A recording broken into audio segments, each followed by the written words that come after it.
Hello বন্ধুরা, welcome to my channel. আমি রনিতা। বন্ধুরা, আমি আজকে তোমাদের সঙ্গে শেয়ার করব ঈশ্বর লাভের অনন্ত পথ, ভক্তি যোগী যুগধর্ম। এই বিষয়ে ঠাকুর কি বলছেন আমি আজকে তোমাদের সঙ্গে সেটাই শেয়ার করব।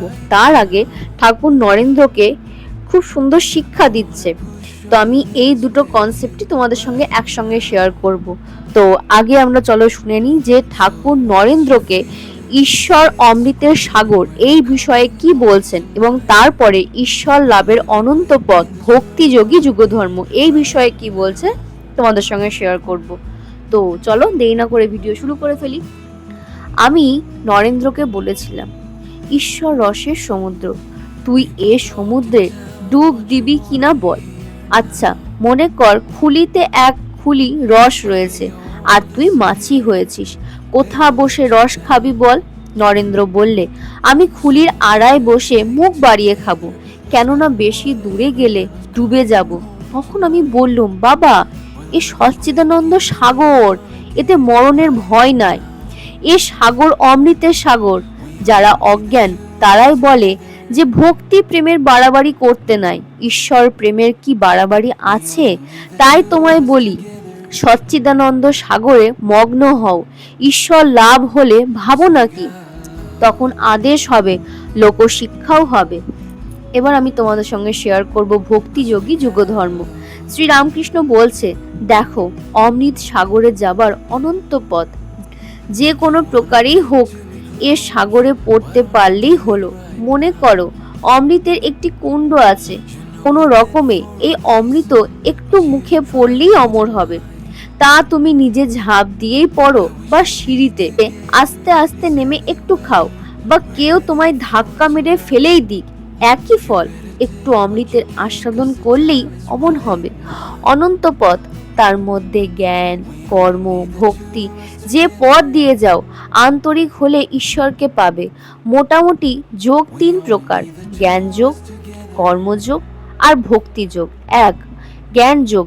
জ্ঞানী ব্রহ্মকে জানতে চায়, নেতি নেতি বিচার করে, ব্রহ্ম সত্য, জগৎ মিথ্যা, এই বিচার করে। সদ বিচার করে, বিচারের শেষ যেখানে সেখানে সমাধি হয়, আর ব্রহ্ম জ্ঞান লাভ হয়। দুই, কর্মযোগ। কর্ম দ্বারা ঈশ্বরকে মনে রাখা। তুমি যা শিখাচ্ছ অনাসক্ত হয়ে, প্রাণায়াম, ধ্যান ধারণাদি কর্মযোগ। সংসারী লোকেরা যদি অনাসক্ত হয়ে ঈশ্বরের ফল সমর্পণ করে, তাতে ভক্তি রেখে সংসারের কর্ম করো, সেও কর্মযোগ। ঈশ্বরের ফল সমর্পণ করে পূজা জপাদি কর্ম করার নামও কর্মযোগ। ঈশ্বর লাভই কর্মযোগের উদ্দেশ্য। তিন, ভক্তিযোগ। ঈশ্বরের নাম গুণকীর্তন এ সব করে তাতে মন রাখা। কলিযুগের পক্ষে ভক্তিযোগ সহজ পথ, ভক্তিযোগী যুগধর্ম। চার, কর্মযোগ, বড় কঠিন।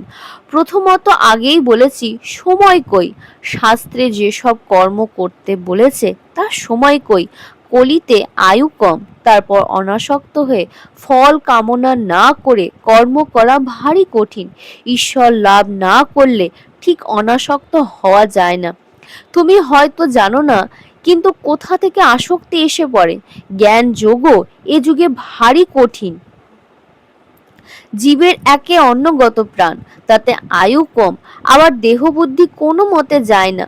এদিকে দেহ বুদ্ধি না গেলে একেবারে জ্ঞানী হবে না। জ্ঞানী বলে, আমি সেই ব্রহ্ম, আমি শরীর নাই, আমি ক্ষুধা তৃষ্ণা রোগ শোক জন্ম মৃত্যু সুখ দুঃখ এ সকলের পার। যদি রোগ শোক সুখ দুঃখ এ সব বোধ থাকে, তুমি জ্ঞানী কেমন করে হবে। এদিকে কাটায় হাত কেটে যাচ্ছে, দর দর করে রক্ত পড়ছে, খুব লাগছে, অথচ বলছে, কই, হাত তো কাটে নাই, আমার কি হয়েছে।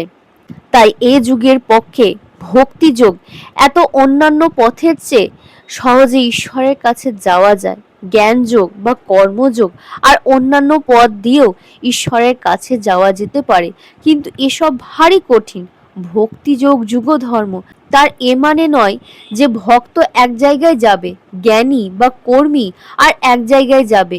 এর মানে, যদি ব্রহ্ম জ্ঞান চাও, যদি ভক্তি পথ ধরেও যাও, তা হলেও সেই জ্ঞান লাভ করবেন।